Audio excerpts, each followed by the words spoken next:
What they stole from this 74-year-old veteran's grandson will make your blood boil.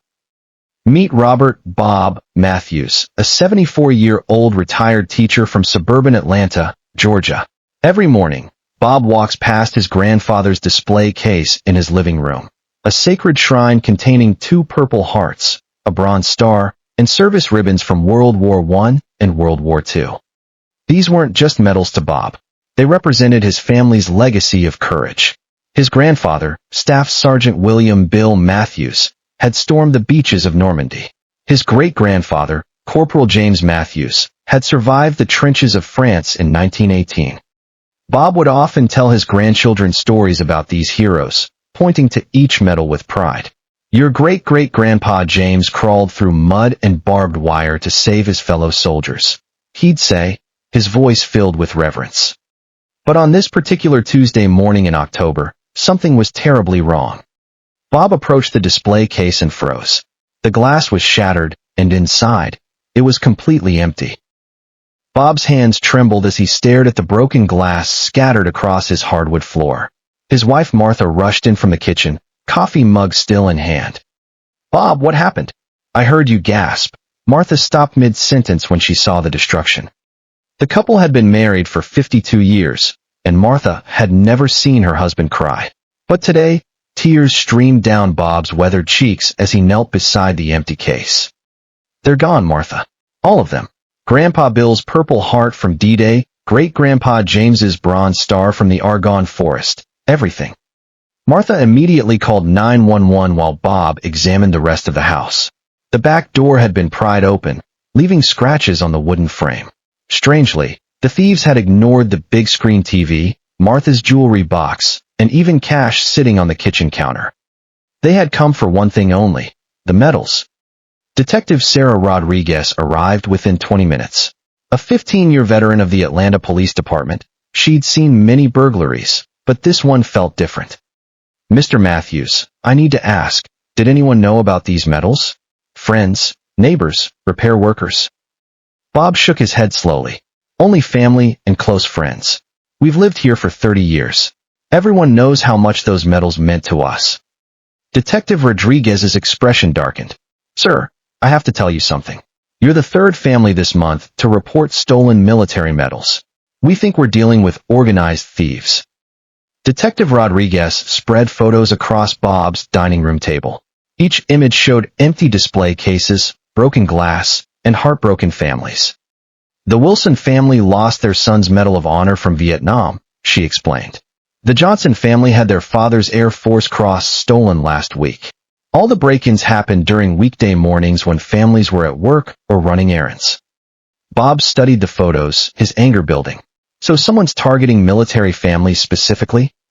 "That's what we believe. These medals are valuable to collectors, but more importantly, they're irreplaceable to families like yours." Martha brought Detective Rodriguez coffee and sat down beside her husband. "What can we do?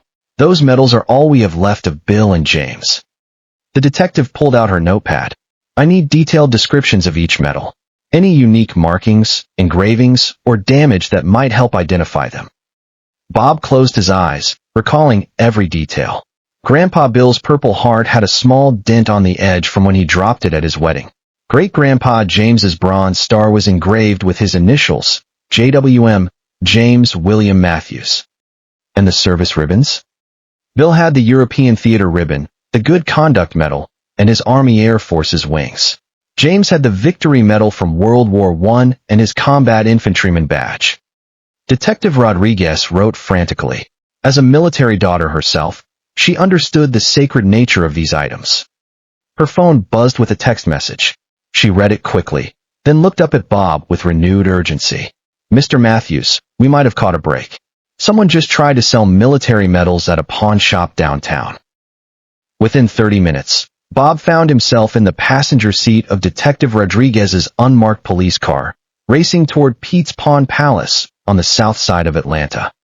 The pawn shop owner, Pete Kowalski, is former military himself, Rodriguez explained as they weaved through traffic. When someone walked in trying to sell a Purple Heart and Bronze Star, Pete got suspicious and called us immediately. Bob's heart pounded with hope and fear. Could it really be this easy? They arrived at the small shop wedged between a laundromat and a cell phone repair store. Pete Kowalski, a burly man in his 60s with marine tattoos covering his arms, met them at the door.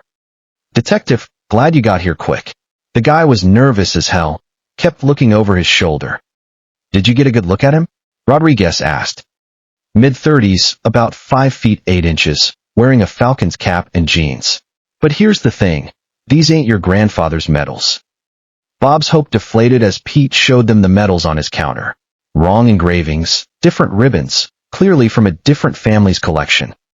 "But," Pete continued, "this guy mentioned he had more inventory back at his place. Said he'd bring more tomorrow if I was interested." Detective Rodriguez's eyes lit up. "Did he leave contact information?" "Nope, but I got something better." Pete grinned and pointed to a security camera above the door. "Got his face and his license plate when he left." As Rodriguez reviewed the security footage, her phone rang. "Detective Rodriguez." "What? Another break-in? When?" "We'll be right there." She turned to Bob, her face grave. They struck again. This time, they didn't just take medals. The crime scene was across town in the suburbs of Marietta.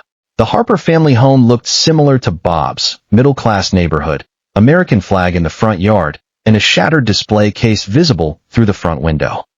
Carol Harper, 68, sat on her porch with red-rimmed eyes. Her son Michael stood protectively beside her. "They took Dad's medals from Korea," Michael explained to Detective Rodriguez. "Purple Heart, Bronze Star, and his unit citation. But this time, they also ransacked Mom's bedroom and took her wedding ring and family photos." Bob felt a chill run down his spine. "Photos?" "Yeah," Carol whispered. "Pictures of Dad in uniform, our wedding photo, family pictures from the kids' graduations. Why would thieves want family photos?" Detective Rodriguez and Bob exchanged worried glances. This wasn't random anymore. Back at the police station, Rodriguez spread all the evidence across a conference room table.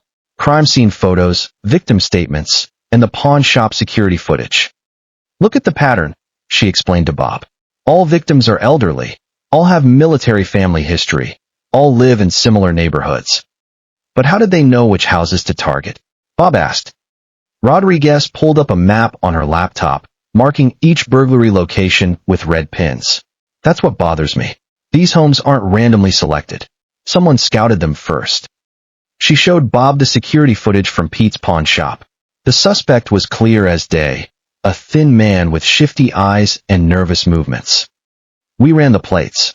Cars registered to Danny Novak, age 34, lives in an apartment complex in East Atlanta, has a record for burglary and drug possession." As they prepared to visit Danny's address, Rodriguez's computer dinged with a new email. Her face went pale as she read it. "Bob, sit down. Danny Novak was found dead in his apartment 2 hours ago. And according to this forensics report, he's been dead for 3 days." The pieces weren't adding up. If Danny Novak had been dead for 3 days, who was the man in the pawn shop footage? Detective Rodriguez called her forensics team while Bob paced the conference room, anxiety building in his chest. Someone was using Danny's identity, his car, and his criminal history as a cover. "This is bigger than we thought," Rodriguez admitted, hanging up the phone. Forensics found Danny's apartment cleaned out. No medals, no stolen property, nothing. Someone killed him and took over his operation. Bob slumped into a chair. "So we're no closer to finding our medals." "Actually, we might be closer than you think." Rodriguez pulled up another file on her computer. "I've been digging into military medal theft rings. There's a collector in Charleston, South Carolina, named Richard Blackwood. He's been suspected of buying stolen military memorabilia for years, but we've never been able to prove it." She showed Bob photographs of Blackwood's private collection, rooms filled with display cases containing hundreds of military medals, ribbons, and uniforms. "The FBI has been watching him for months. He pays top dollar for rare military items, no questions asked. Word on the street is he's been specifically requesting World War I and World War II medals lately." Bob studied the photos. Somewhere in those cases might be his grandfather's Purple Heart, his great-grandfather's Bronze Star. "There's more," Rodriguez continued. "Blackwood is hosting a private military memorabilia auction this weekend. Invitation only, high-end collectors." She pulled out an official-looking invitation with gold lettering, Private Military Heritage Auction, Rare and Unique Items, Saturday, October 15th. Bob looked at the invitation, then at Detective Rodriguez with determination in his eyes. How do we get in? Rodriguez smiled grimly. Leave that to me. But Bob, if we do this, we're going into enemy territory. Are you ready to face the man who destroyed your family's legacy? Saturday morning arrived gray and drizzling. Bob adjusted his tie nervously as he and Detective Rodriguez approached the elegant Charleston mansion where Richard Blackwood's auction was being held. Rodriguez, dressed as a wealthy collector, had obtained fake credentials through the FBI. Bob posed as her military history consultant. Inside the mansion, dozens of well-dressed collectors mingled around display cases filled with military artifacts. Bob's stomach turned seeing medals, ribbons, and personal items that clearly belonged to other families. Then he saw them. In a glass case near the back of the main room, perfectly displayed under museum lighting, were his grandfather's Purple Heart and his great-grandfather's Bronze Star.